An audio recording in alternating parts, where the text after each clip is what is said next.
Hello everyone, I welcome you all in this session. So far we have discussed several techniques of analyzing risk in a particular project, and let us look at something called abandonment analysis. This is another technique of assessing risk in a project. What happens whenever you start a project? You think that everything would go as per your plans, but generally most of the times things do not work as you plan. So, let us say there is a project which has got a life of 10 years, but due to some reason you do not reach up to 10th year, and you end project in between, and this is known as abandonment analysis, right. So, when you complete the project or when you end the project before its useful life, it is known as abandonment of a project. And this is a very important decision whether you should abandon a project or not, or you should continue that project even if it is going under loss. So, a call has to be taken, and there might be several reasons for abandoning a project, and there are n number of reasons possible. We will look at couple of those reasons. You may abandon a project because of selling price, selling quantity. Something is wrong with selling quantity, or something is wrong with the selling price of the project or a product. Raw material availability or non-availability of raw material and its price, salvage value, expected rate of return. These are couple of reasons for abandoning a project. Let us look at couple of other reasons. Let us say you have come up with a new product and you are doing fine in, let us say, in first 2 years, but after 2 years sales may start declining. Now, this could be due to a new product in the market of your competitor, or it could be due to, let us say, government regulation. So, there will not be any charm for your product in market after 2 years, and in that case you will have to abandon that particular project or product. Many times you might have to abandon project because of non-availability of resources, namely let us say a raw material resource, right. So, let us say if you are in the business of mining, and if government comes up with new mining policies, then you will have to stop your project, isn't it. Let us say if you are into telecom business, and suppose government does not give you more spectrum, then you will have to abandon your project, existing project, or if you will have to cancel your expansion plans. Let us say if you are getting raw material from abroad and government suddenly increases import duty, then it would be very difficult for you to survive and you might have to abandon the project. Let us say if you are in a project which is based on agricultural products, and due to, let us say, failure of monsoon, there is reduced cultivation, then you will have to abandon your project. Many times you do abandon project because offered price is very high.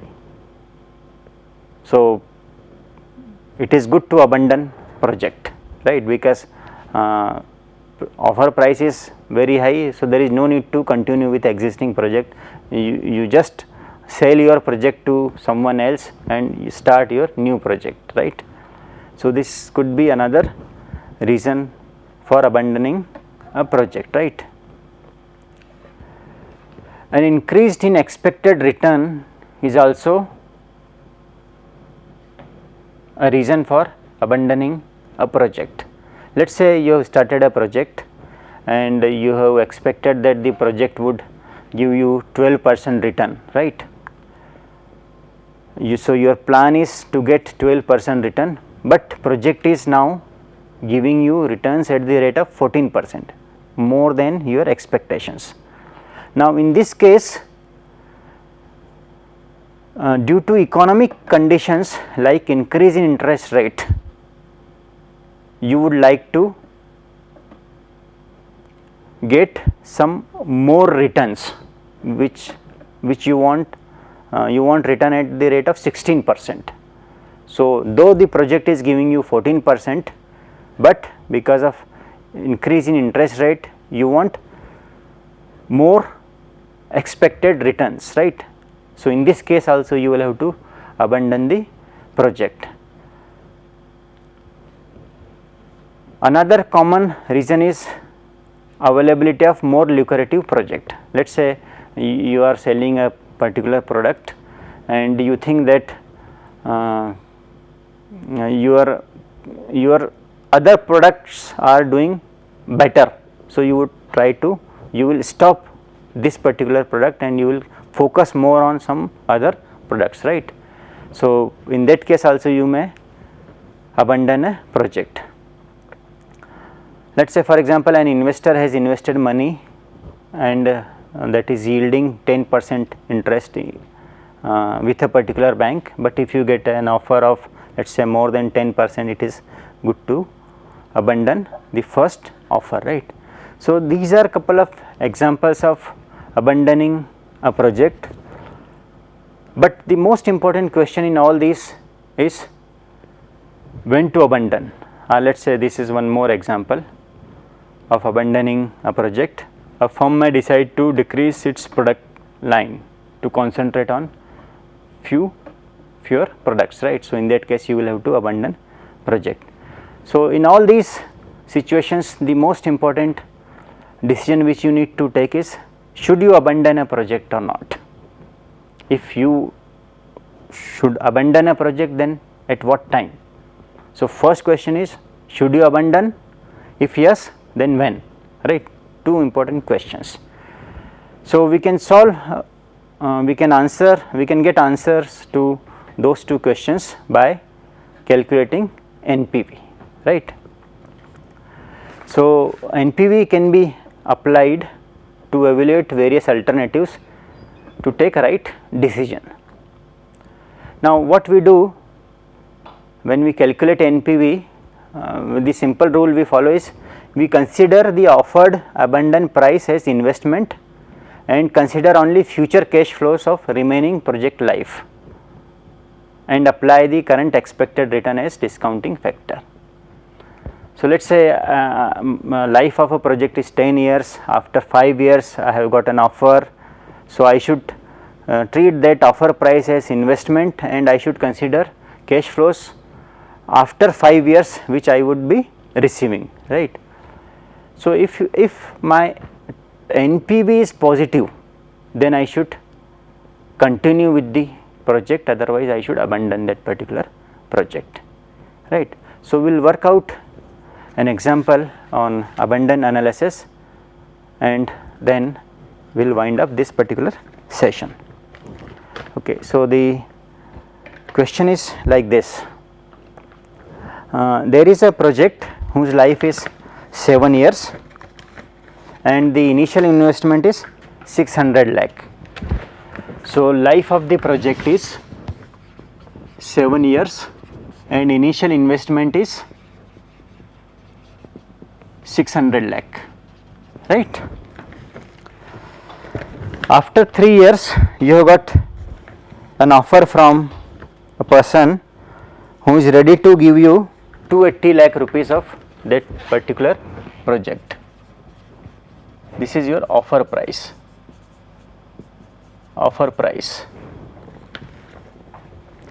And the expected rate of return is 15%. So expected rate of return is 15%, right. expected salvage value is 60 lakh,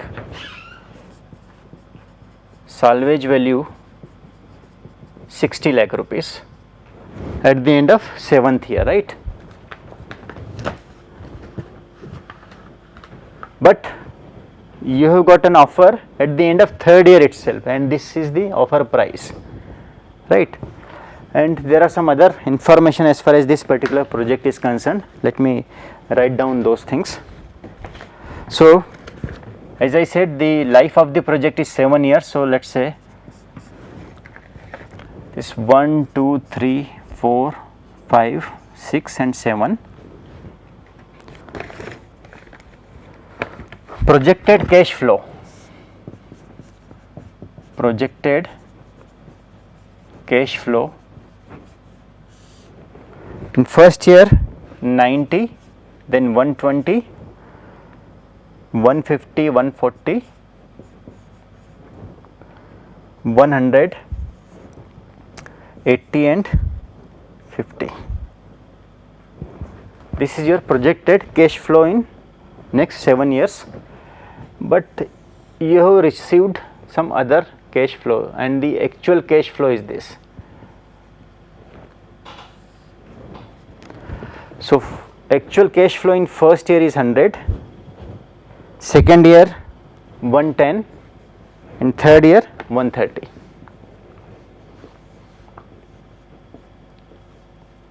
So first year more than expected, second year less than expected, third year less than expected, right? So at this particular point you have received an offer to sell this project at this cost, at this price, right? So if you sell this project at this price, should you go for this option? That's the question, right? So this is actual cash flow. Now the revised projected cash flows are revised projected cash flow at the end of third year are, now let us say this 120. So here this is 120. In fifth year it is 90, 70 and 50. Now you are at the end of third year. What decision will you take? Will you abandon this project or will you continue? Given that expected rate of return is 15%, or discounting factor is 15%, what you should do? So to solve a question like this, you need to calculate NPV of this particular project. If it is positive, you should continue, otherwise you should stop this particular project, right? So as we have seen that in abundant analysis, we treat offer price as investment, and we take only the projected cash flow after third year, right? So let us solve this question. So year 0, 1, 2, 3, 4, then this is your cash flow, cash flow.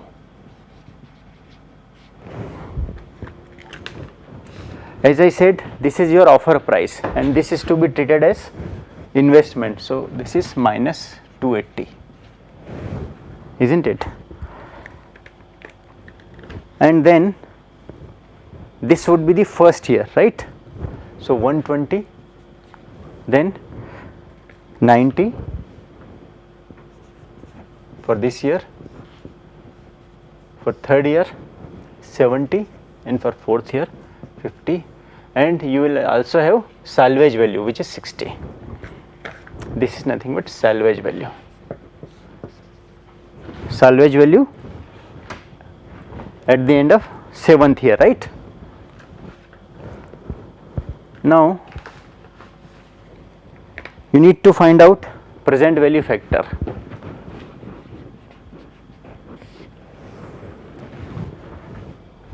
So, present value factor initially would be 1, right, and then it would be 1 upon 1.15, right, this is 15%, then 1 upon 1.15 square, right, for this square, right. So, for this 1 upon 1.15 cube,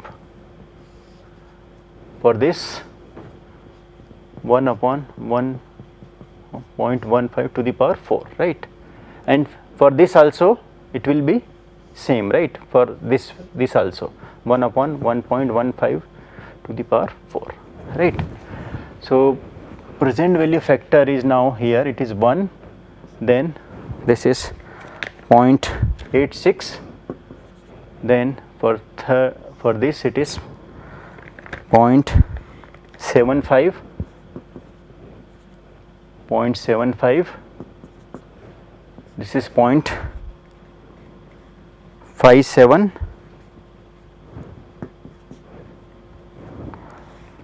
0.86, 0.75, this 1, 2, 3, 4 is 0.57, and for this also 0.57, right. So, you just multiply these cash flows with present value factor.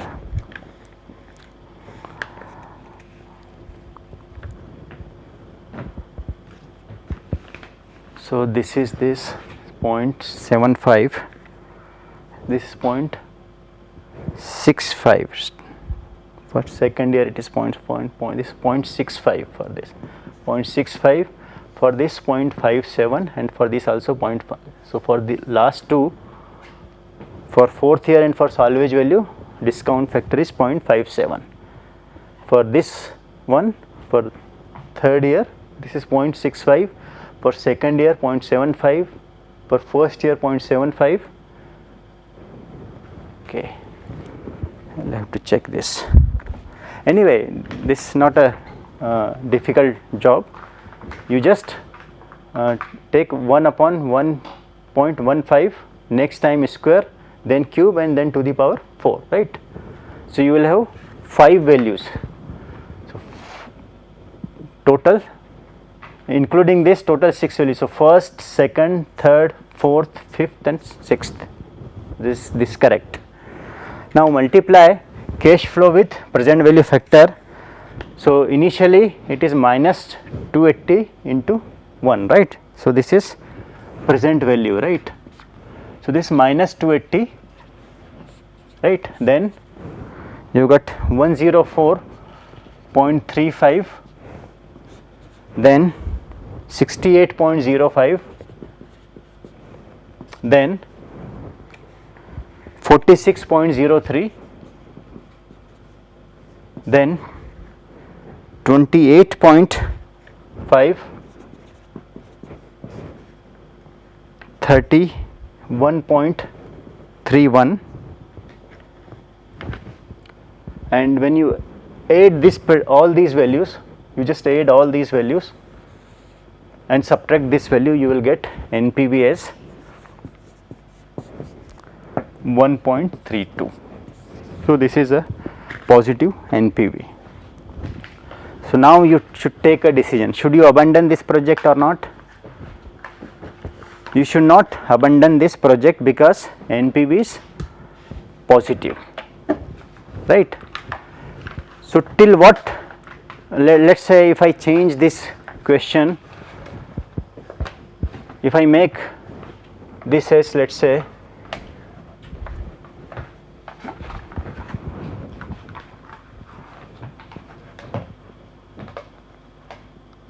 $290, then what will happen? NPV would be negative, some negative value here, isn't it? In that case, you need to abandon this particular project, right. So, in this way you can do abundant analysis, let me repeat what we have done in this session.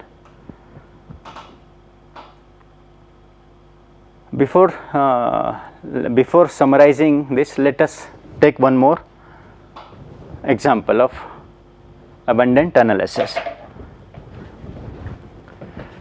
So, what will happen if I, let us say, if I change this to 290 and let me also change this value to 12%.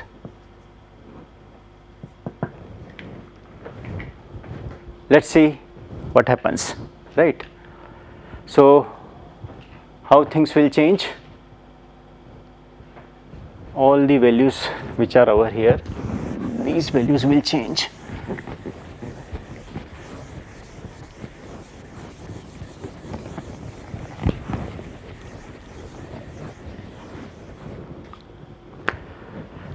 So, what is now cash flow?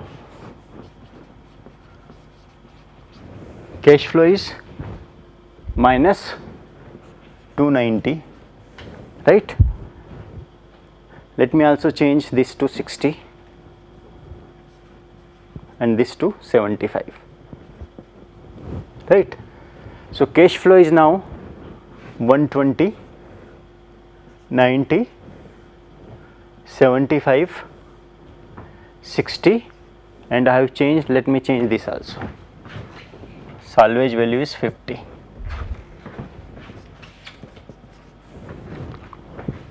Right. Now, what? Calculate present value factor. For this one, what would be present value factor for this? 1 upon 1.12, right. For this 1 upon 1.12 square, right. For this 1 upon 12 cube.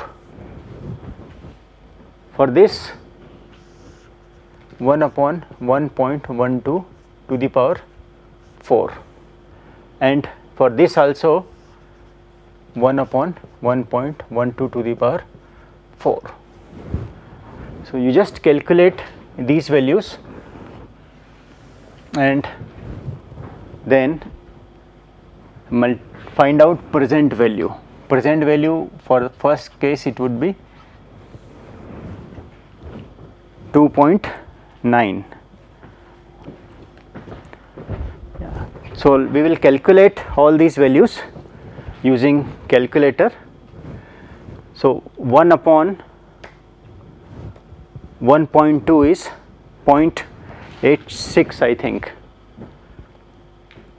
You need to calculate, okay, let us for simplicity take this as x1, x2, x3, x4 and x4, right. This will be same, right. So, 120 into x1 plus 90 into x2 plus 75 into x3 plus 60 into x4 plus 50 into x4, right. Just take summation of all these values and find out whether NPV is positive or negative, right. If it is positive, I hope that in this particular question NPV should be negative. You will have to calculate it, right. So, if it is negative, abandon the project. So, let me summarize what we have done in this session. So, abandon analysis is another tool to find out risk in a project, and when we complete the project, when we end the project before its useful life is known as abandon analysis, and there are multiple reasons for that. Sometimes external reasons, sometimes internal reasons. External reasons may be, let us say, government related or let us say a new competitor coming into picture, or let us say some new technology has come into the market, or let us say some natural disaster has taken place, or any other external factor, right. And we have seen external factor as pastel analysis, right, whether it is a political reason or economic reason or social reason or technological reason or legal reason or environmental reason, right. So, these are external factors, and you can have internal factors also. Internal factors may be, let us say if it is a joint project between two companies and something has gone wrong between two companies, then project will have to be end at that point itself, right. Or let us say the key person of the project has left the job. So, in that situation also you will have to abandon the project. The other internal reasons can be several things. Let us say a machine is troubling a lot, there is lot of maintenance cost, there is high absenteeism in the plant, and you do not have many times, let us say, skilled workers in your company, and you can come up with several internal factors. And sometimes the project may fail because of combination of internal and external factors, and you need to look at all those factors carefully before abandoning your project. So, in standalone risk management techniques, we have seen methods like sensitivity analysis. In sensitivity analysis, what we did change one of the input variables, and we saw the effect of that change on output, right. So, this was sensitivity analysis. The other one was scenario analysis. Scenario analysis is a better method than sensitivity analysis, because we can change more than one input variables, and we can